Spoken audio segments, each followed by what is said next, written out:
And joining us now from Capitol Hill is a good friend and colleague of Congresswoman Giffords, New York Senator Kirsten Gillibrand. Senator, good morning to you. Good morning. I know you've been in touch with the family so much over the past couple of weeks.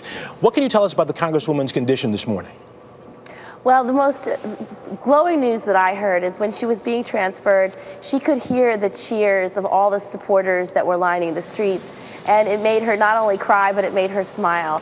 And so she's someone who deeply feels what's going on around her, and I do believe this recovery is because of her strength, because of her character, because of her drive, and I think she's inspiring all of us. That is fantastic news. One of her doctors in Arizona, Dr. Peter Reese, said yesterday she's making really good improvement on a daily basis, which is not always common, and he is very optimistic. Let me ask you, as someone who knows her and knows what she's been through the past couple of weeks, are you surprised at how well she's doing? You know, I'm not that surprised. It was funny, one of my first phone calls with her husband, Mark, he said, these doctors don't know her. She'll be up and walking within 2 weeks. And that's exactly who Gabby is. She's just so determined, but she's also a person who's extraordinarily loving and kind. And her relationship with Mark really made a difference. Even my very short moments in the hospital room with her, it was that love between them that really allowed Mark to help her to open her eyes and be part of the surroundings around her. And I just know because of her courage, she will pull out of this. She will overcome what was done to her, and she will be a continuing example of great pride and inspiration for all of us. Well, during this time of struggle, how are Mark and the family doing? How are they holding up? They're holding up. I had an email from her chief of staff this morning. They're absolutely getting adjusted to this new facility, and I'm hoping to go down in the next few weeks to see her.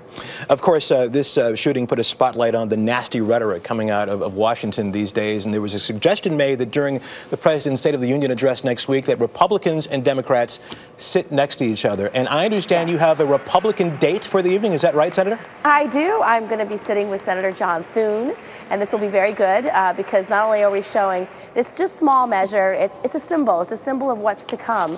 And Senator Thune and I have worked together in the past. We do a lot on transparency. We want all congressional earmarks to be in a searchable database. So this is just the beginning, hopefully, of more to come. Well, it's interesting when you watch the State of the Union, of course, there are boos and yays along party lines. Because you guys are going to be sitting next to each other, do you think this will be a nicer State of the Union address? I do. I really do. I think it's a way that we can come together that is symbolic, but it's something that at least can set a tone of how we may move forward. And they're tough issues. We have a very tough economy. We've got to create jobs, and we need bipartisan support for good ideas. You're going to have this kumbaya moment during the State of the Union next week, but how optimistic are you that Republicans and Democrats can work together in this session of Congress? You know, I am optimistic. I saw what could be done at the end of the session with the 9/11 health bill. That was a bill that was not ideologic.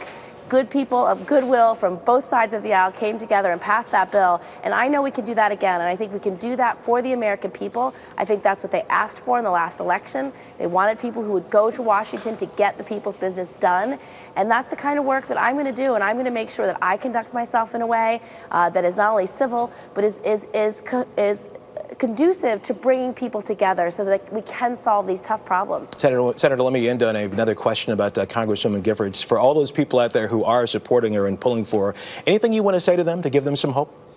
Oh, please keep praying for her. The prayers and good wishes of all of America is making the difference every single day. Okay. Senator Kirsten Gillibrand, thank you so much for joining us this morning. Really appreciate it. Thank you. You take care.